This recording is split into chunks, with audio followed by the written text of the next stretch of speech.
Hello and welcome to Politics War Room with James Carville, and I'm Al Hunt. This week, our guest is New York Times reporter Adam Nagourney, author of the highly praised book, The Times, the account of that newspaper over 40 years. Remember, we love taking your questions, so write into politicswarroom@gmail.com or send a tweet to @Politicon for next week's show.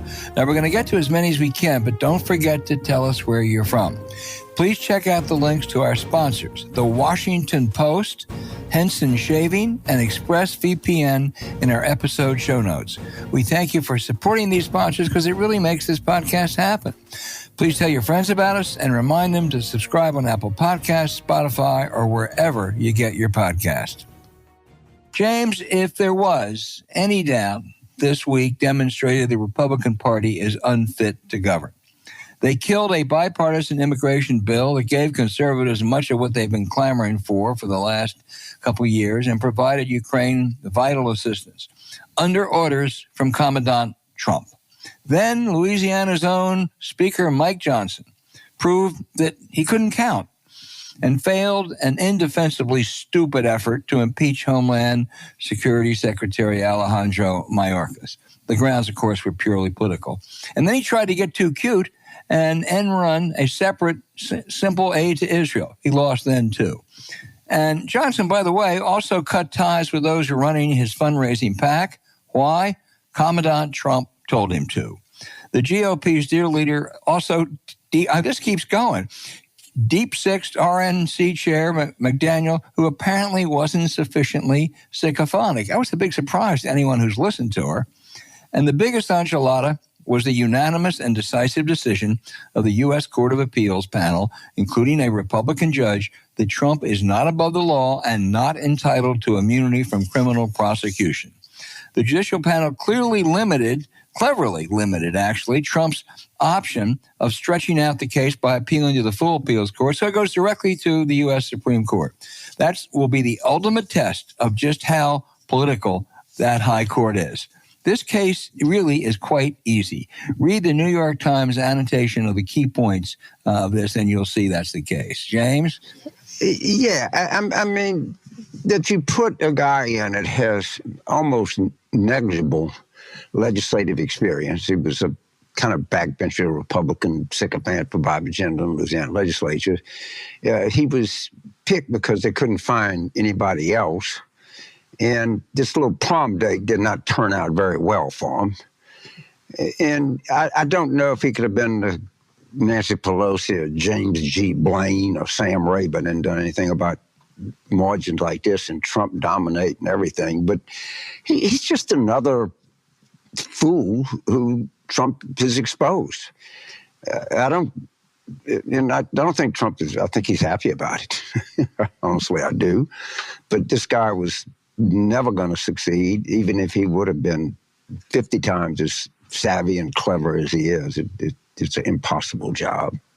But the question is, does it even affect anybody's view of them, or does it enhance Democratic chances of winning the House back? That's to be determined. Yeah, I don't know. I would note that Nancy Pelosi had the same margins, and she never got humiliated like that. I'm going to stay on the court of the three-judge panel, the Court of Appeals on the Trump immunity case. No president has been as brazen or corrupt enough to claim he's absolutely above the law, but there is a precedent of sorts. Gerald Ford pardoned Richard Nixon, who accepted it to avoid criminal charges. So both Ford and Nixon understood a former president can be prosecuted for crimes. And talking to the smartest lawyers I know, what the Supreme Court should do is just deny Trump's petition to hear this case and send it back. I don't think that's likely. But the real question is how much they want to try to stretch it out, how much the Alitos and Thomases presumably will try to stretch this thing out. Because if they can take it till June or even early July, that may make a trial really, really very difficult, which is of course, what Trump wants. And, you know, James, the court can move with a remarkable speed when it wants to. It took 2 weeks, basically, after the Pentagon Papers case for the court to hear it and decide it. They can do the same thing here now if they wanted to. Well, I have a slightly different take. And I understand everybody's going to talk about this. People should report about it, but you should comment on it. I tend to not. And the reason is we have to get on with the business of beating Trump. If this happens, but it's right now being set up this is our Hail Mary. If we get this, then we can win. If we don't, we probably won't win. And maybe that's true. But I don't have any, there are going to be so many briefs and amicus curiae and friends of the courts and God knows what not, and stories that'll go away on this. And what I'm afraid that will happen is they will slow walk it or do some shit like they do, and people's morale it's already on the floor. It'll go through the floor. So if it happens, great. But there's nothing I can do about it. And just as a matter of personal view, if it happens, it happens. I'm not going to count on it. Well, I think it's a much bigger deal than that, but you can't do anything about it. You can't do anything about it. I can't do anything about it. I'm not even sure Trump can do anything about it. It's up to the Supreme Court. If a majority there decides, A, they want to just deny his petition, which I think there's a case certainly to do, or if they want to, expedite it and hear it sometime in late March or late February, early March, that's a big difference. If they, on the other hand, as you say, if they decide to slow walk it, he may get off again. As I understand it, if four justices can accept cert. So even if they don't have a majority, if four people say we're just going to go through like this through the regular order, so we'll schedule a hearing, and we'll do boom, boom, boom, boom, and so you don't have five. That doesn't matter. He's escaped at that point, and I don't know why people don't think that's a real possibility. And then it depends on when they schedule it. Yeah, and but we're going to. Into my own view, from just my own mental health, which is something that you got to pay attention to with this guy in there, I can't make this the be-all to end-all. If I do, we're asking somebody else to do something that we as a country have, in my opinion, got to get on to business and do it ourselves. But understand everything in every side. If it happens, it happens. There's so much commentary on this. I don't know how much. Well, going back to the immigration bill, look, Biden is being killed politically by the immigration. They've screwed it up, quite frankly, and it's a horrendous issue for them. I don't think this is a chance to turn it around, but I do think this is a chance, if they play it right and they don't try to play to the left, to at least cut the losses, minimize the damage a little bit by saying, hey, we belatedly, whatever they want to say, realize that the migrant problem is severe. They had a bipartisan bill that would have allowed us to really crack down, made asylum much more difficult. We were willing to sign it, and they said, I'm sorry, Donald Trump won't let us do it. And at the same time decided they cared more about Putin than Ukraine. Now, is that a winning issue? It's at least less of a losing issue if they do it right. I don't know if they will, but, time will tell. I got to confess, I got a delayed flight coming in late last night to New Orleans. I got a big Mardi Gras lunch I have to go to, so I hadn't had time to read the morning computer press that I normally do. But we did get an email from our friend Roger Altman at Evercore, who said there was a story that said the White House was relieved that it didn't pass because the progressives wouldn't have liked it. Why are these people so fucking worried about the, quote, progressives? He wrote a subsequent memo, actually, that kind of explained it a little bit better. I mean, your overall point about the progressives, I was right on. Right. And I'm slightly ill-prepared this morning. The plane was delayed in Atlanta, and the computer went down. I'll take an ill-prepared James Carville over most prepared people any day of the week. I understand, but I do know this. They have an exaggerated view. And Jonathan Martin, our dear friend of this show, wrote a very important piece in Politico about how dangerous the left is. So I guess that figures somewhat in their calculation. But, man, whatever you get from these people, you pay such a price. What you get from the 9% of them, or 8% they are in the country, you pay a hell of a price with the other 90%. Well, you sure do. And also what it does is it enables so-called neutral critics, they're sometimes not so neutral, to be even-handed. Say, well, the Republicans have their problem on the right, the Democrats have their problem on the left. They're not equal. I mean, Democrats, the left can drive you crazy, and I think they hurt more than they help. But it's not the same as a mob insurrection or claiming the election was stolen or any of the other crazy things the Republican right does. But it's there, and it hurts. So yeah, it's... I just, for the life of me, it's hard to see a strategy emerging from the White House. But all I know, if you look at the latest NBC poll, I mean, I've seen bad polls before. Yeah, I don't know. Just when, and as you know, and as listeners of this podcast know, for many, many, many months I've been on this. We need to try something different. This is not working. And I think he's losing a point a month. But the most telling, I've never seen a number like this. On his job approval, it's 16 strong approve and 49 strong disapprove. That ratio, man, you don't have to be an experienced journalist, political operative, international consultant to see that's not a good number. In fact, it's a horrifically bad number. It's the most depressing poll in a long time. It really was, and the problem is, well, it was 72% white. I mean, I'm going to make a prediction right now. This is in my world, this is an earth-shattering prediction. In my lifetime, I think I'm right. Clearly, in my time in national politics, the share of the white vote every 4 years in the United States goes down. I think it was like 88 when Clinton won in 1992. I'll have to double check it, but it was really high. And it was 69 or something like that in 2020. The share of the white vote will go up for the first time in my lifetime, and I'm going to be 80 in October, will actually go up. Well, that's bad news for Democrats, if you're right. It ain't good news. Let me tell you, across the board, it's not good news. And I just saw a poll in Ohio where 28% of the black males were voting for Trump. And the problem there is the progressives. It's like Nina Turner and the whole goddamn Washington NPR, don't eat hamburgers, don't drink beer, don't watch football, don't smoke dope. And those are kind of four popular things among young black males. And they're tired of being lectured to by the left wing of the Democratic Party that lectures everybody. And they're sick of it. I mean, you're black guy in Cleveland and you're repairing tires all day. Shit, you want to watch football.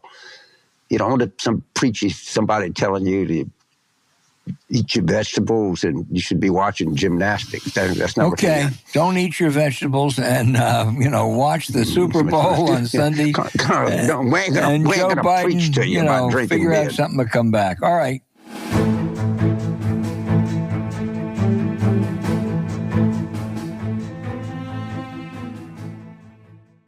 When you talk about American newspapers, and now they're so much more than newspapers, they're like, they're topping my, I don't know, bookmarks or whatever Ali puts on my fucking computer, but Washington Post is right there at the top.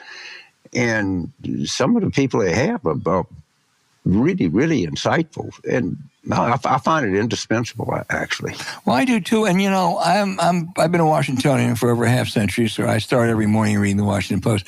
But if you live out in Kansas City, or you live, up in Albany, or down in Tucson, the Washington Post still is really, really important for you. Because when life moves fast, knowing what's going on in the world and in your industry is more important than ever. So get the latest and stay informed by subscribing to the Washington Post. The speed of news never stops, James, and quality reporting is critical. That's why the Washington Post is one of our must-reads for understanding how current events impact us, our work, and our families. Now, this podcast is sponsored by the Washington Post, where you can go deeper into the news that matters to you the most. Their journalists bring you the facts and clarity about Capitol Hill, the economy, climate change, foreign policy, and everything else you care about. Dan Balls, Karen Tumblety, Ashley Parker, just to name a few. Doesn't get any better than that. So whether it's breaking news updates, the most comprehensive political and international coverage, thought-provoking opinions, or even dinner recipes, a Washington Post subscription has something for every reader. Every day, there's stories that will explain the world, teach you something new, and inspire you. Who are your favorite writers at the Post, James? I've just listed a couple of mine.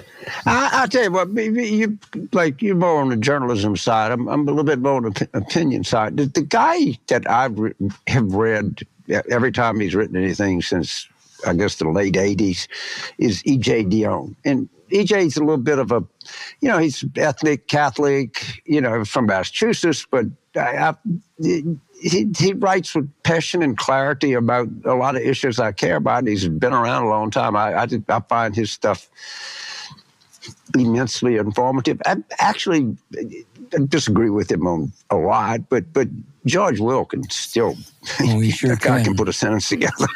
Sometimes I have to go to my thesaurus, or dictionary, but he sure can. Yeah. It's good for my vocabulary. My mother used to say, look it up in a dictionary. That's the greatest thing about the computer. When George writes a column about 4 or 5 words, what the fuck's he talking about? But you can be informed and educated at the same time. I would add David Von Draley and Max Boot to that. All directed by my old colleague David Shipley, I would point out in the editorial page. Look, the Post's sleekly designed app makes it easy to stay up to date on the latest news, save stories to your reading list, and follow your favorite authors. You can even listen to their articles when you're on the go. You name it, they cover it. Climate, culture, crossroads, cooking, and that's just the letter C. Recently, we've been loving their Inspired Life section that documents human moments and acts of kindness. And their medical reporting, health reporting is great. We're convinced it's the perfect antidote to doom scrolling. Remember, a Washington Post subscription makes it easy to access quality, trustworthy journalism, and it's affordable. This is true wherever you are. Go to WashingtonPost.com/War Room to subscribe for just 50 cents a week your first year.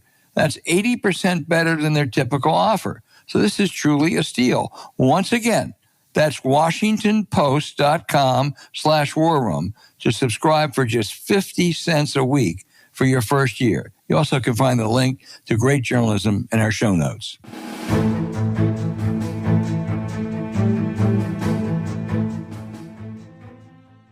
Hey, James, our guest is Adam Nagourney, a longtime top reporter for the New York Times, who has written a fascinating book on the 40 years at the Times from 1976 through 2016. The Times is probably the most influential paper in the world.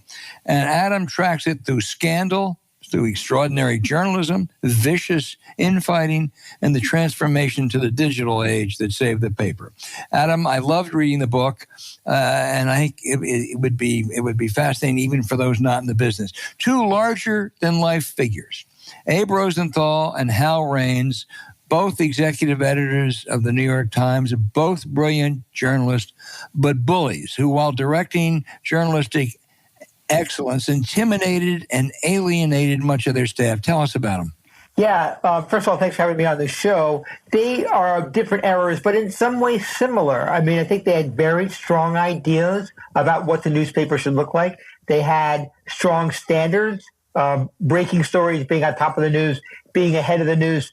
I think they both had personalities that would not survive in the culture that we live in today. Starting with Rosenthal, I mean, Rosenthal was really, as you said, a bully, and he was mean to people and dismissive of people that he did not like. I came across a lot of documents that showed this. People were afraid of him. I don't want to take away out from his journalistic excellence, because I do think he was an excellent journalist over the years, but he was just a tough guy. And I get the comparison with Howell Raines. I think that's very, very true.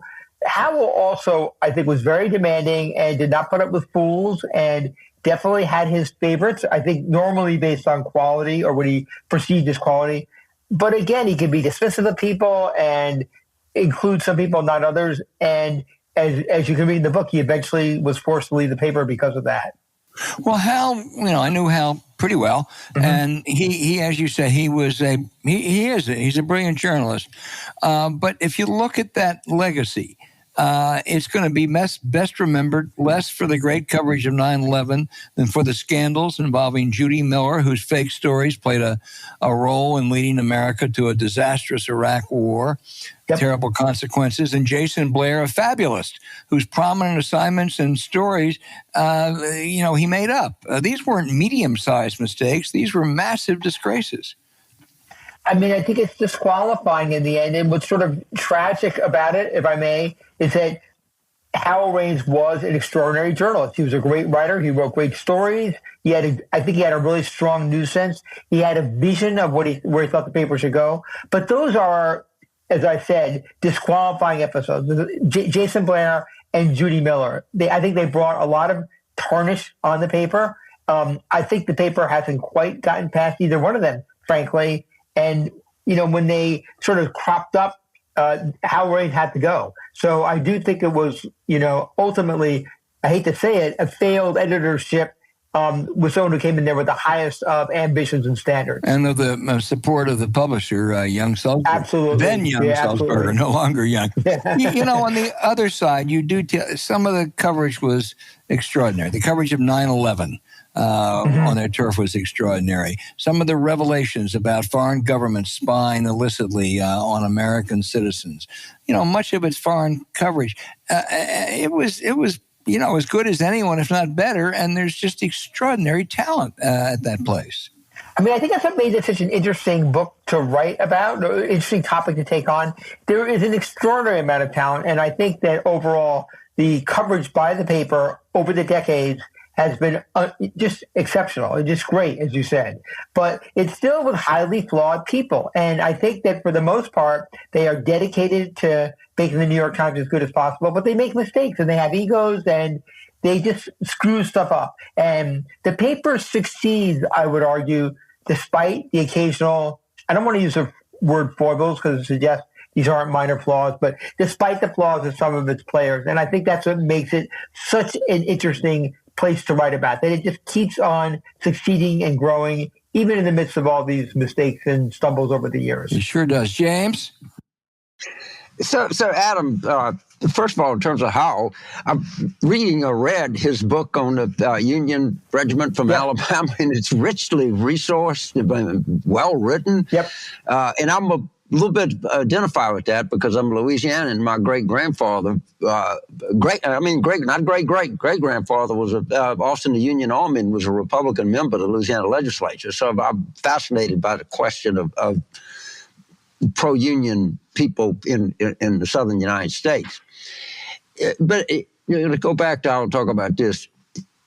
This was the view during the Clinton troubles, that the Times was traumatized by Watergate and the Post, and that their big bet was and this is richly believed by everyone and richly believed by me, that they saw the Clinton scandals as their way back to Pulitzer, and the Post has a president of notch on their bedpost, and the Times wanted one.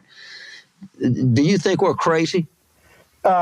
I don't think you're crazy. No, I never say you're crazy. I do think. Okay, I understand. But I think you have your finger on. I mean, it's correct that the paper, The Times, was really traumatized by what happened with Watergate, and I don't think they ever really got over that. I think that influenced its coverage of stories over the years. They didn't want to get beat again or left behind again. I'm not sure that the Clinton example is the best one, because obviously President Clinton did do some things that were probably not ideal, but it is another example of that. But, remember, there's a lot of years between Watergate and 1992. So I think the kind of behavior that you're talking about, which I do think is true, I don't think it was quite as strong in 1992 as it would have been in, say, 1976. But it did, James, it did turn the paper around. I mean, I think it made it more aggressive. You remember that also that Watergate happened just, I think, 4 years, Al? Do you remember, after the Pentagon Papers? It was 3 years, right, exactly. 3 years, right? So the Times was feeling on top of the world, after the Pentagon Papers. This is a little bit before the scope of my book, but and then all of a sudden they got hit by Watergate, and you still find people talking about at the paper talking about how embarrassing that was, because the paper is obviously competitive and very competitive with the Washington Post, and that was I would argue that was a pretty clean beat on the part of the Post. So, Adam, during this period of time, as I recall, I guess it was during the financial crisis, basically the Times had to go to Carlos Slim and get a payday loan to stay open. Is that 14%? Am I exaggerating that, or is something like that actually happening? No, right? I think it was 14%. The paper was really, really struggling financially and had to go and take this loan from him, which, as I recall, they repaid early. What are the sort of stories here? What are the sort of recurrent themes of the Times over the past 40 years? Is that it goes through these financial crises, and I would argue emerges stronger after them. When I first started writing this book back in 2015, 2016, I had no idea how it was going to end up. I had no idea if the New York Times would exist in the form that we all know it then or today, because, circulation revenue was dropping, advertising was dropping, print circulation was dropping. And you look at it now and it's a real success story. One reason why I think over the years that the paper has continued to survive these crises is when they come into these periods, they tend not to make cuts in the newsroom, right? I don't want to say never, but they do. They tend not to. And the old sort of theory here, and I think it was A. Rosenthal who said this, so other people take credit for the quote, is you want to put more tomatoes in the soup. In other words, you want to, even during a time of financial crisis or difficulty, you want to make the product, I use the word product advisedly, better so that people will buy it. I think that's what the Times, in particular the Sulzberger family, has done again and again over the years. So the Carlos Slim thing, that was obviously a time of downturn, but it didn't last for that long. And I think overall the paper has figured out a way to become a successful financial organization. I'll give one more and turn it back to Al. This is a little bit past your yearly coverage, but you work there and you observe it and you're close to it.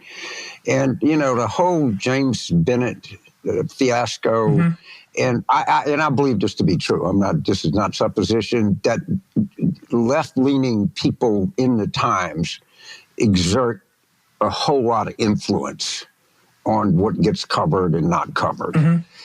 Is that a correct observation?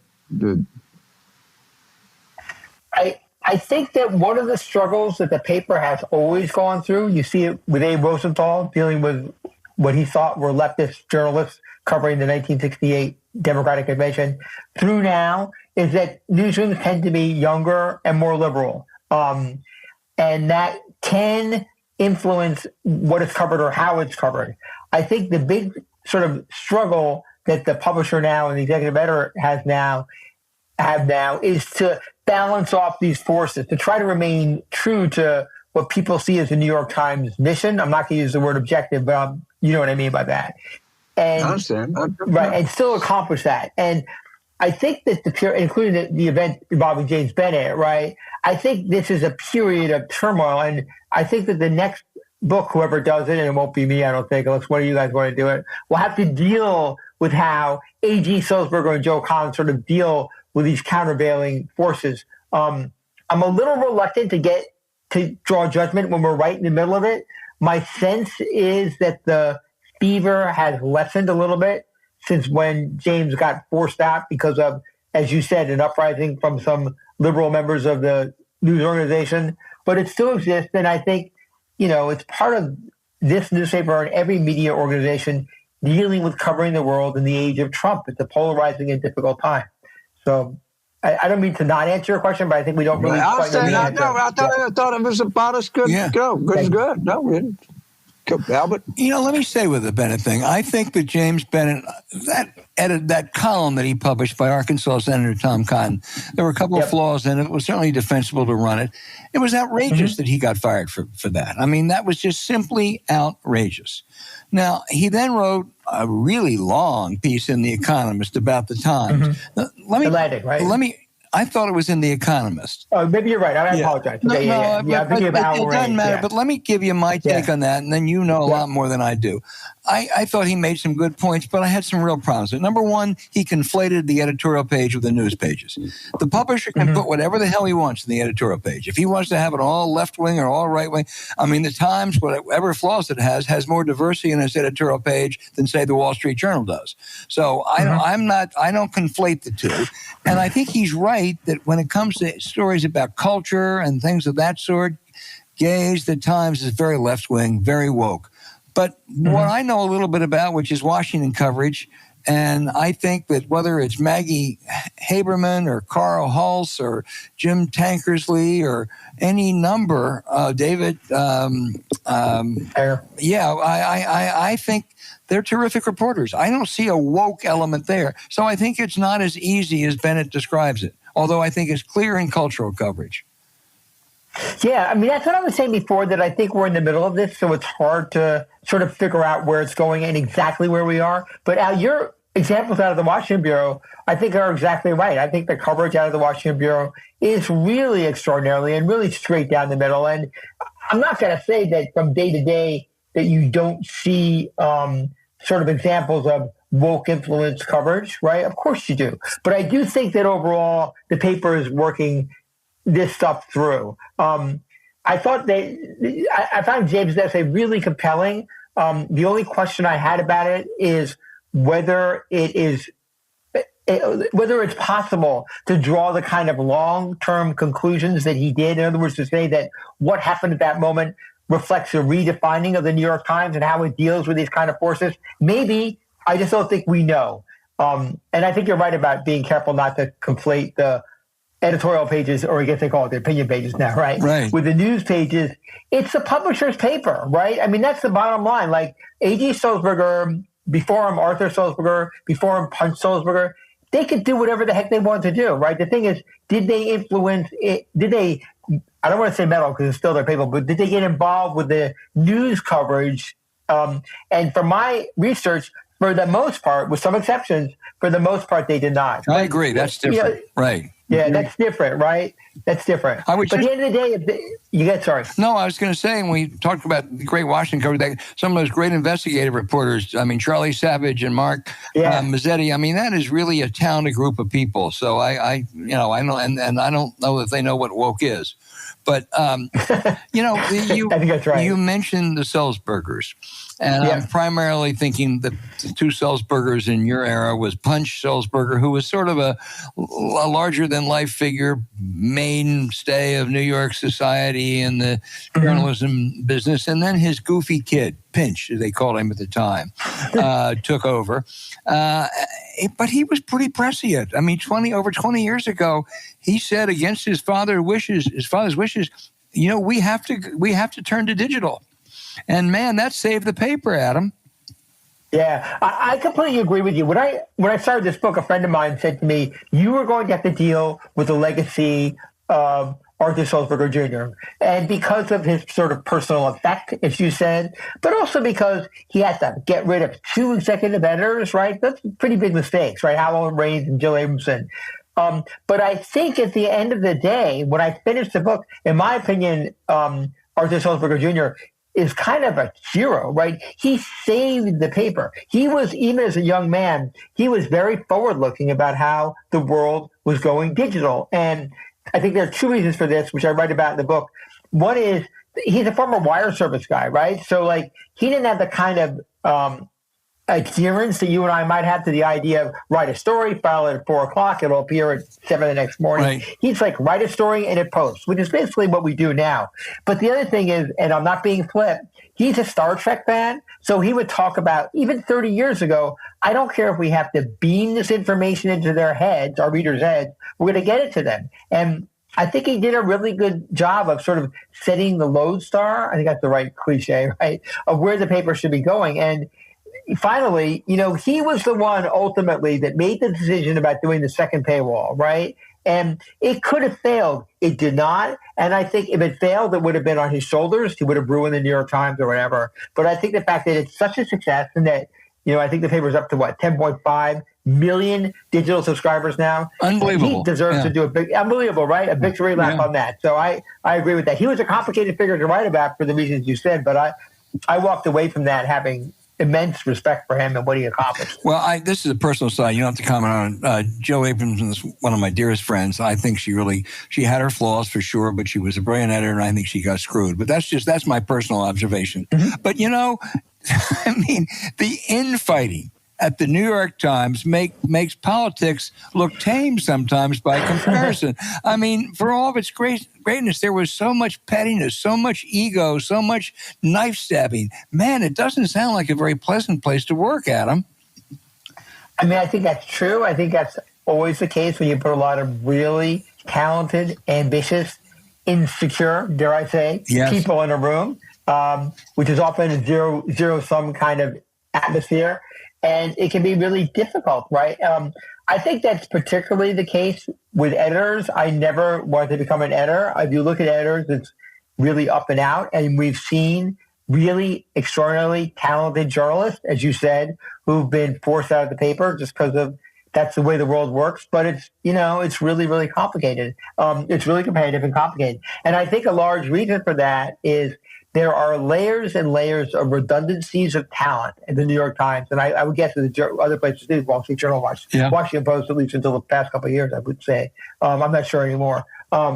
So if somebody flames out, there's somebody right behind them, maybe equally as talented, maybe even more talented, ready to step in. Is that a healthy work environment? I don't know. But for being a reporter, it's certainly a great place to work.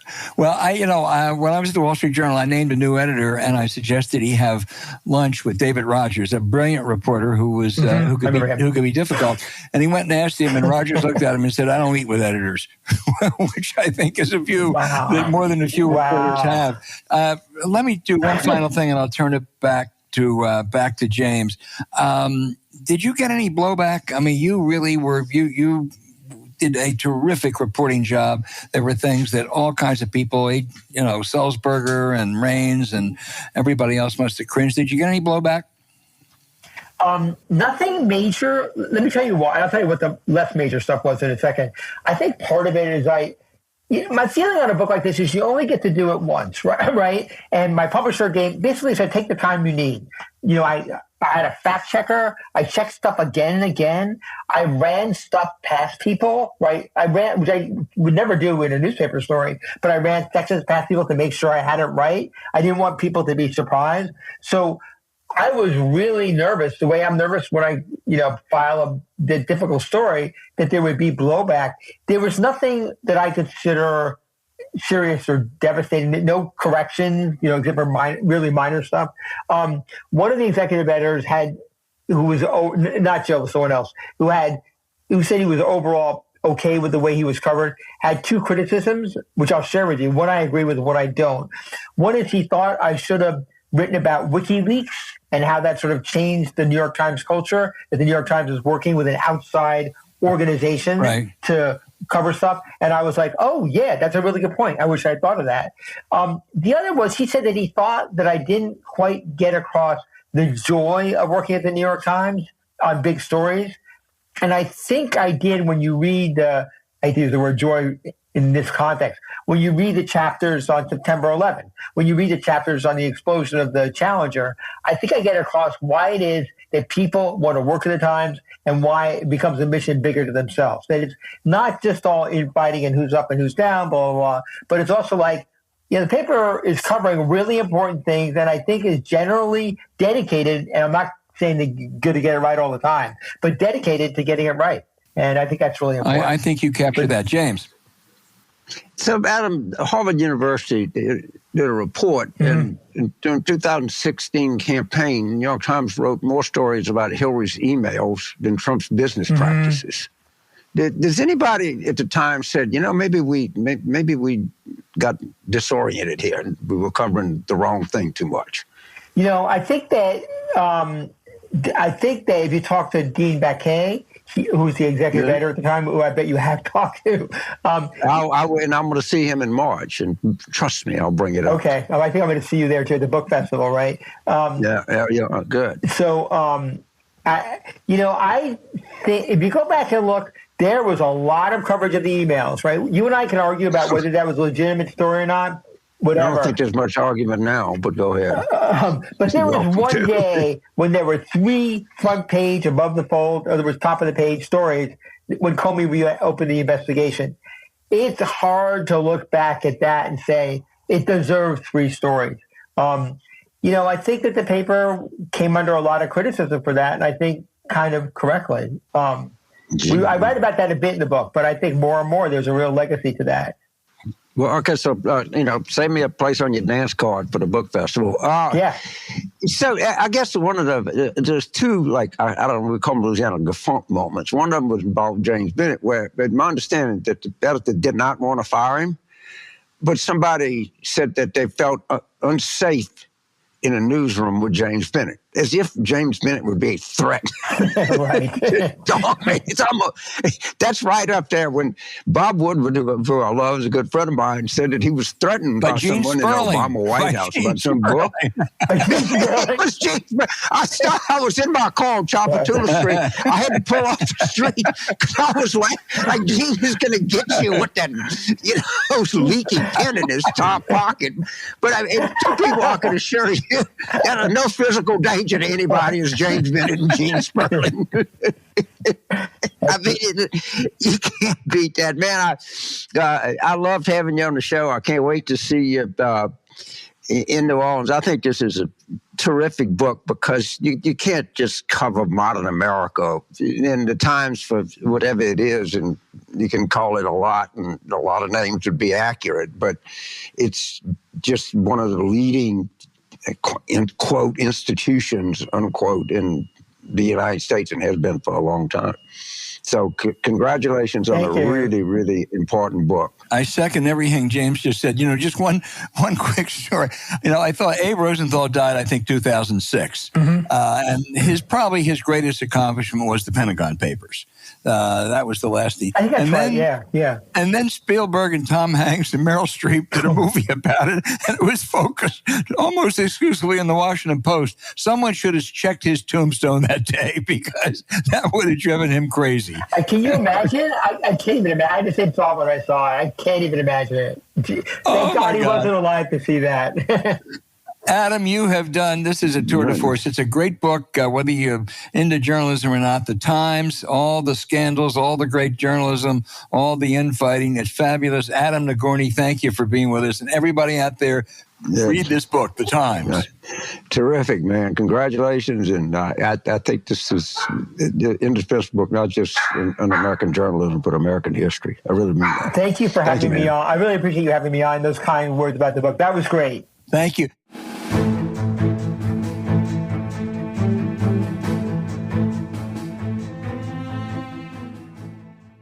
Take it from the Raging Cajun. The Henson razor will give you the best shave you've ever gotten in your entire life. It is really important because it's something you do every day.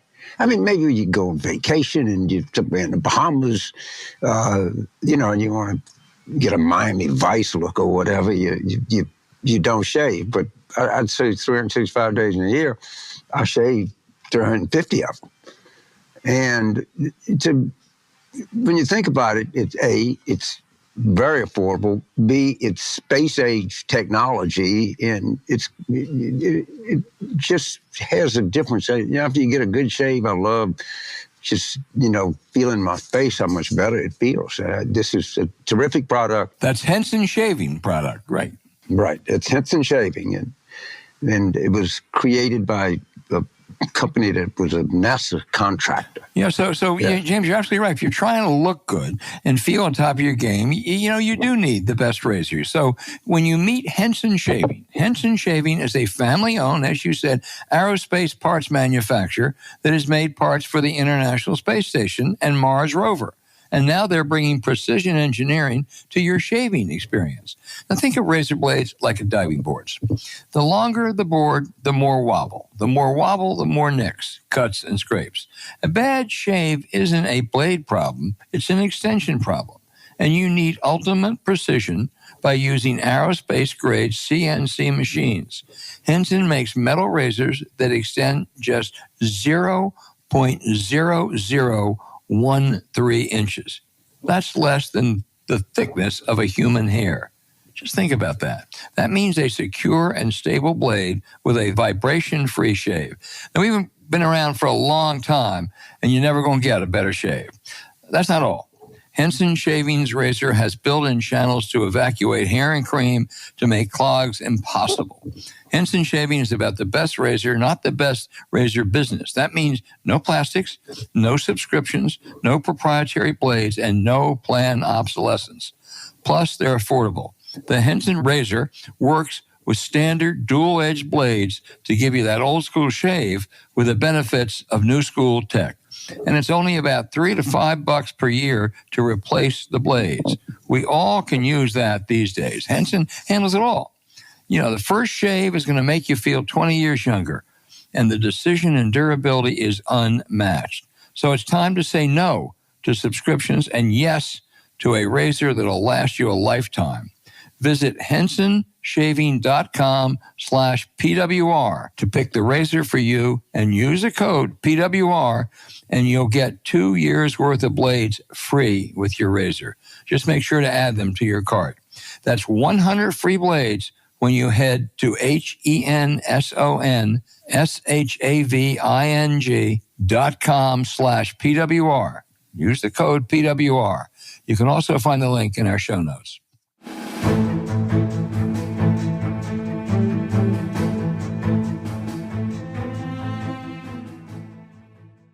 And now for the outrage of the week. America First Legal, headed by Stephen Miller, the immigrant-hating Trump acolyte, is challenging the National Football League, a private organization's policy of trying to hire more minority coaches under the so-called Rooney Rule. They charge this punishes other possible candidates, whites, as if they haven't had a chance. The facts are over 60% of pro football players are minorities. And not long ago, there were almost no head coaches of color. With the prodding of the Rooney Rule, next year, 9 NFL head coaches will be minorities, 6 blacks. The implicit charge by Miller's group is that black coaches really aren't up to it. He doesn't know much about the game, or has never heard of Mike Tomlin, head coach of the Pittsburgh Steelers, owned by the Rooney family. Tomlin has won over 63% of his games, gone to 11 playoffs, and won a Super Bowl. Try to find another coach, not named Belichick or Andy Reid, with that record. Tomlin is black. Miller is following in the footsteps of Rush Limbaugh, who over 20 years ago belittled the idea of a black quarterback in the NFL. They just weren't intellectually up to it. As we prepare for hopefully a great Super Bowl Sunday, recall 2 weekends ago when Kansas City Chiefs defeated the Baltimore Ravens, a contest between the two best quarterbacks in pro football, Patrick Mahomes and Lamar Jackson. You got it. Both are black. So one of the, I said, based on this stupid Taylor Swift stuff, that one of the secrets to a happy life is to be amused, not to get mad at fools. And as my daddy told me when I was a little boy, I got mad at somebody for being stupid. And he said, son, living in Louisiana, being mad at stupidity is like being mad at grass. And I think that makes a calmer life. There's something, you just can't, you got to believe this. A guy in the Daily Beast, Michael Ian Black, points out that Kellyanne Conway wrote an op-ed that the New York Times took about who Trump should be picked for vice president. And I'm pretty sure the intent of the piece was that he should pick Kellyanne Conway. And in Black argues Conway is shameless enough to unlock the keys to Trump's, quote, syphilitic mind, unquote. I think we're getting some traction out there with a combination of all-out flattery and interest. And then she goes on to Honestly, I'm not kidding you here. I'm not kidding you. And Kellyanne says that Trump famously treats women very well. Just in the same goddamn week that he found out he raped a woman. I mean, and the stunning thing is they don't even remotely see the hypocrisy in this. No, James, you're wrong. They don't care. Oh, okay, but whatever. If you would never, ever, if the person you work for and every person has weakness, you generally don't go right to the most famous weakness and the most current weakness that the person has. And and this is where I think the Times should have published that, because to the few people of me that really are amused by fools, this is all world goddamn fooldom. That with a straight face, Trump treats women. I mean, if I go back in every misogynistic way, he raped that woman. Oh my God! It just, please, people, if you want to be a happier life, you want to sleep better. You want to be more relaxed. You don't want to throw shit at walls. You just got to laugh at this. This even tops the Taylor Swift stuff. They give you plenty of material. Oh, God. It never stops.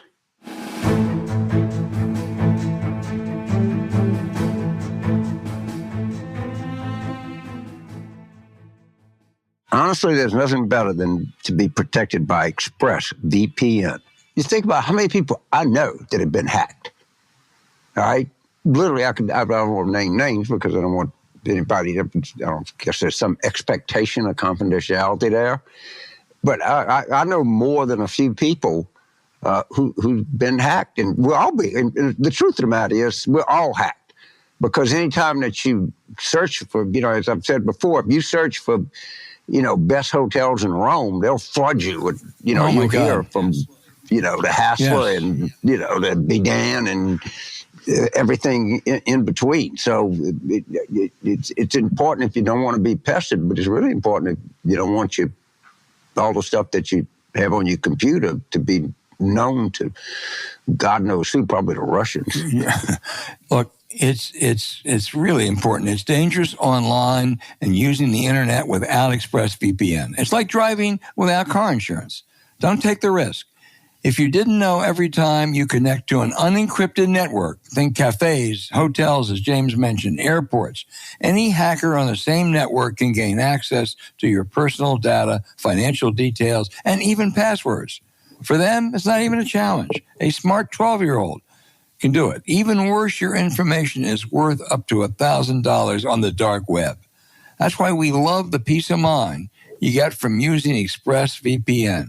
ExpressVPN is like online insurance. It protects you from catastrophic, life-changing risk by creating a secure, encrypted connection between your device and the internet. Hackers can't penetrate it.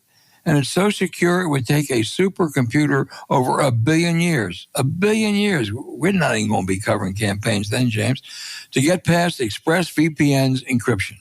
Even better, it's so easy to use. James and I were talking about protecting ourselves within minutes of hearing about it. All you have to do is fire up the ExpressVPN app and click one button to get protected. Plus, it works on all devices, so you can feel safe on your phone, laptop, tablet, and other tech and stay secure no matter where you are or what you're doing. Especially with frequent travel, you can, as James can attest, you can feel so much better using ExpressVPN. It makes you comfortable working in public places, so you never have to rush home when something urgent happens. And with grandchildren, that happens these days. We feel secure knowing that ExpressVPN protects them too. There's nothing more important than protecting your family. So secure your online data today by visiting expressvpn.com/warroom. That's expressvpn.com/warroom, and you get an extra 3 months free. expressvpn.com/warroom. You also can find the link in our show notes.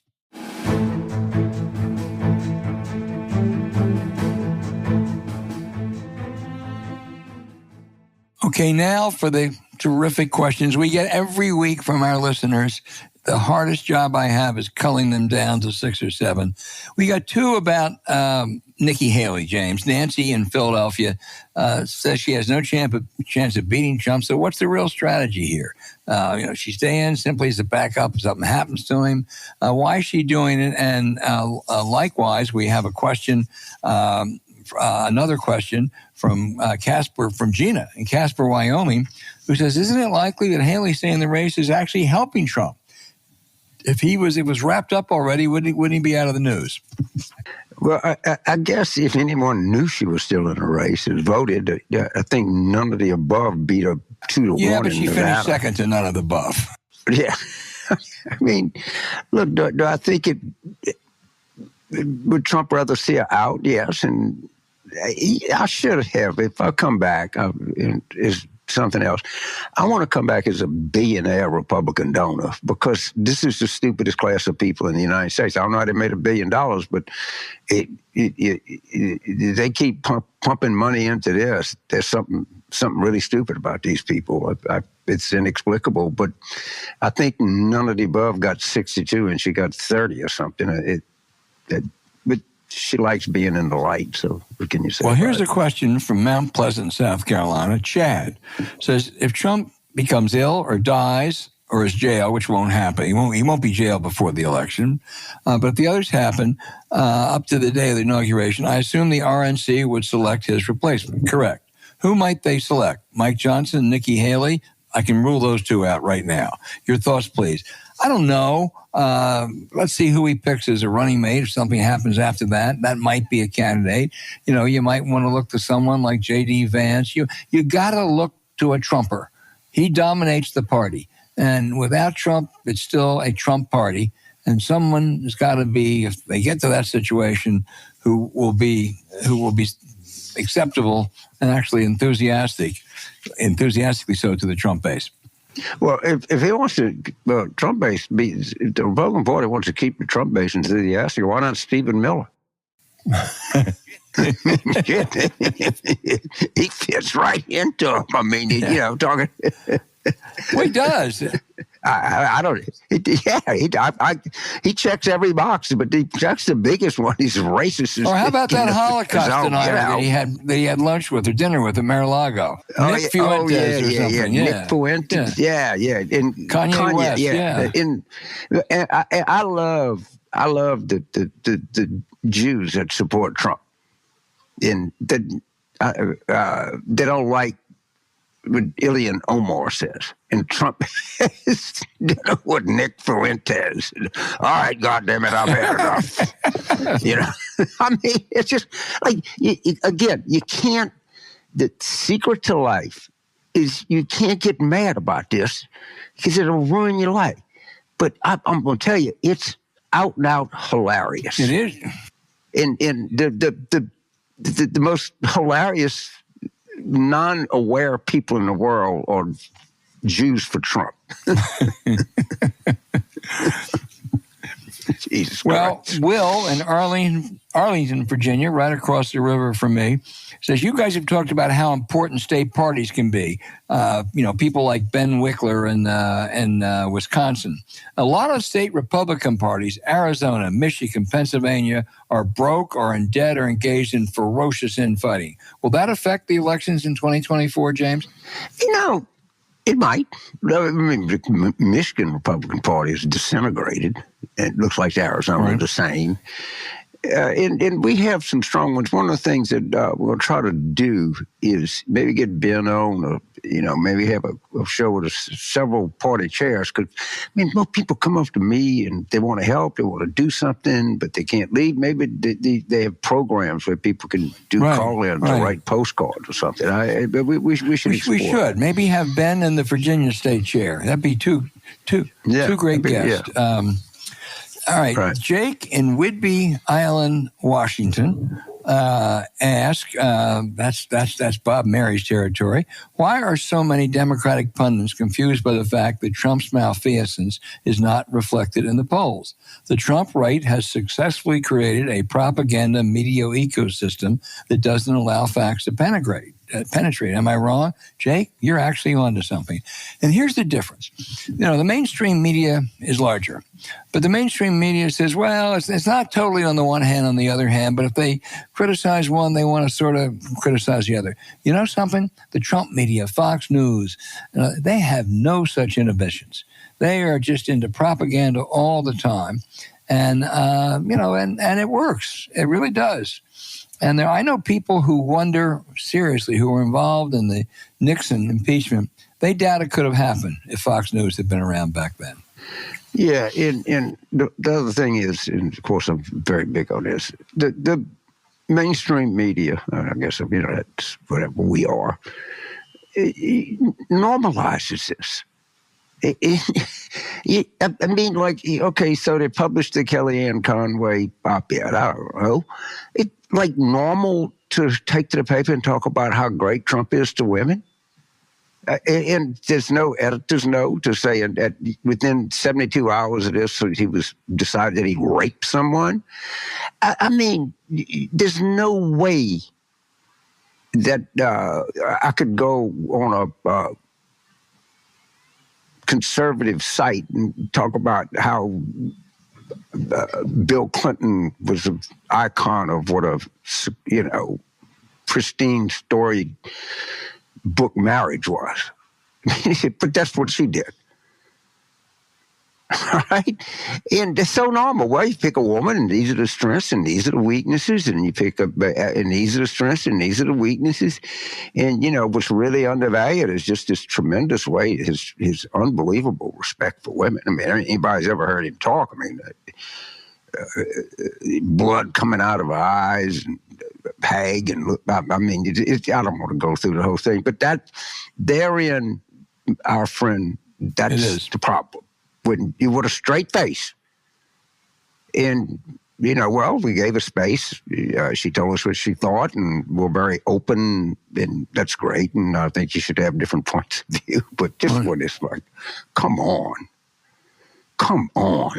It is. That's normal. And they've normalized it. Sam in San Jose, California, notes the Inspector General was investigating a 2018 complaint, I sort of remember this, that the Trump White House was essentially a huge pill mill.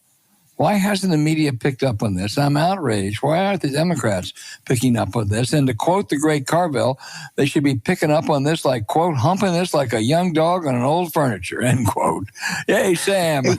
Well, if I said I'd like to come back as a Republican billionaire because you don't really have to be smart. Excuse me, Admiral Stravius, but I want to come back as a Navy admiral. If this guy was an admiral. You're talking about Ronnie Jackson now, distinguished member of the House of Representatives, as in not. Right. Right. And a retired Navy admiral. Let's raise a glass to Ronnie Jackson. Or 7 or 8. Was it, Bobby, let me ask you a technical question. Was it an IG report or was it the Navy? I don't remember, report? James. I remember the issue, but I didn't. I don't know if it was an IG or the Navy. I don't either. Somehow or another, I think I remembered that the Navy did it. But Sam, it doesn't we'll get matter. back to you on that next week, I promise. No, it doesn't. Gordon in Norwood, Michigan says, I know that Michigan's electoral votes are in jeopardy given the ongoing war in Gaza. Is it a lost cause? If so, could Florida be in play? How about Texas? Gordon, there's a problem, but I think you somewhat exaggerated. There is a large Muslim population in Michigan, and they are upset with Biden on the Israel-Gaza war. At some point, they may find out about Donald Trump's views, which would be far more hostile to them than anything they don't like about Joe Biden. I think Michigan is still a toss-up, lean Biden slightly state. I don't think Florida or Texas are. Well, I will disagree here. The war is killing Biden. Just killing him. And it's killing among Arab voters, and we think about that in Key State and Dearborn, but these are really hardworking people. So we think it's just the people in Dearborn and the kids at the University of Michigan is the problem. It's way, way deeper than that. Way deeper. It's killing us with black voters. And I can't unring the bell. I could go back and argue this back and forth. Biden is being profoundly hurt by this war. I agree. Politically. I mean, profoundly hurt. And it's not an Ann Arbor Dearborn problem. All right? It's a problem everywhere. It's an Appleton, Wisconsin problem. All right? It's Gary, everywhere that you look. Yes. And they're going to have to, if this war is still, if the war in Gaza, if they're still bombing the shit out of Gaza and the Democratic convention don't go, it's going to be very, very, very ugly. And Blinken and Biden have got to tell Netanyahu the way the cow ate the cabbage. But this is not an isolated problem. It's a problem across the board. It is not just a problem with educated young kids and American citizens of Arab descent. It's much deeper, much more profound, and much more dangerous. And they're not, of course, Trump's horrible. He told the BB he'd do anything he wanted. I mean, he'd just give him a blank check. And of course, you remember that the great Abraham Accords. They just forgot one thing in history. The Abraham Accords. There's only one thing they forgot. The Palestinians. Right. They cut the Palestinians out the deal, but on October 7th, 2023, the Palestinians cut their way back into the deal. And it was all a money-making deal. It was MBS and Jared and the Bahrainians and the Qataris and, and Netanyahu, and the money was going to go from the Qataris to Hamas because they had everything under control. They were issuing work visas in the northern Gaza border, and we're paying a horrible price. And it's going to actually, right now, the issue is benefiting Trump. It is. And you just want to go, I feel like going on television and just doing a screaming at people for 2 minutes. The fuck are you thinking? But it's hurting. There ain't no doubt about that. It's hurting. Yeah. No question. James, our final question is from Jeff, and great first name, in St. Pete Beach, Florida. He says, I think he's talking, you tell your buds in Biden land to get Taylor Swift to write a song for Biden, like Sinatra did for JFK. What else can Biden do for the youth vote? I of course think that Taylor Swift is like one, it's kind of a remarkable story, and I love her romance with Mr. Kelsey. By the way, Taylor Swift was from Berks County, Pennsylvania. She was. Which is it's a kind of red county. It is. Right? I think it went. I thought it went for Trump at least in 2016. I looked it up. It did. Yeah. It went, but it wasn't like. But yes, and you just have to know. I think Reading, I always heard, and my visual observation concern is, has the highest number of bars per capita. Oh, man, I think there's some places in Wisconsin and some places, college towns. Right.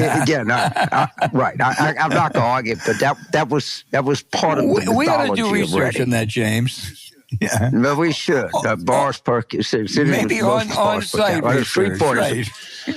Right. I know Shreveport is high for churches per capita. But at any rate, but my point is, and he went to the University of Cincinnati. This hardly went to, it's just a great school, don't get me wrong. The Bearcats. He played for Brian Kelly. He played for Brian Kelly. And she actually met Andy Reid well before she ever knew Travis Kelce when he was the coach of the Philadelphia Eagles. Again, you can say, I happen to think I like him as a football player. God killed me. I bet on Baltimore. He had 11 receptions. I wish he'd have broken up with him before the game. The right wing tells us she's a distraction, James. She's distracting his game. He happened to break he broke the all-time record. He beat Jerry Rice's record. A receiver, yeah. But that son of a bitch is not distracted. I want to get out the way. Wow. And the brother, was all-pro center for the Eagles forever.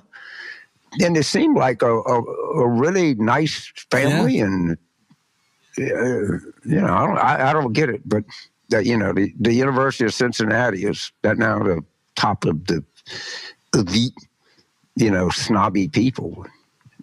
The hawk is stupid. Jesus, don't get mad. Don't get even. You're trying to check amused. yourself in that. I can see. I mean, you start, then you try to pull back a little bit. It's not easy. It just cuts. You have to be amusing. Berks County, Pennsylvania, and the University of Cincinnati are conspiring to make everybody transgender. Shit. And now, of course, I just have to mention this: is Trump is now promoting Bud Light because he has $5 million worth of stock in it. The one thing that you can say politicians are more important than anything else, but nothing trumps his money. And he's getting ready to lose a lot of it. Judge Nagourney's getting ready to drop a fucking hammer on him like you ain't gonna believe. Well, but this whole left-wing conspiracy may be exposed because Tucker Carlson is over in Moscow, and so he's working with the Russians, and so keep your eyes open. Tucker's on the job. All right, listen, keep those letters coming in. We love them. If we didn't get to them this week, we'll get to them next week. So thank you very much.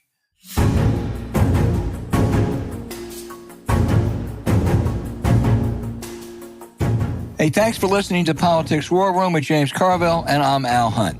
Don't forget to send your questions for us by email to politicswarroom@gmail.com or tweet them for next week's show at Politicon. Now, following this episode, we'd really appreciate it if you check out the links to our sponsors, The Washington Post, Henson Shaving, and ExpressVPN in our episode show notes. We thank you for supporting them because when you do, it helps make this podcast happen. Now, to keep up with us, subscribe to Politics War Room on Apple Podcasts, Spotify, or wherever you listen. You can also find other shows you might enjoy on the Politicon YouTube channel or when you search Politicon on your favorite podcast sites. And remember, please rate the show with a 5-star review. We'll be back next week with another show as we continue our War Room planning.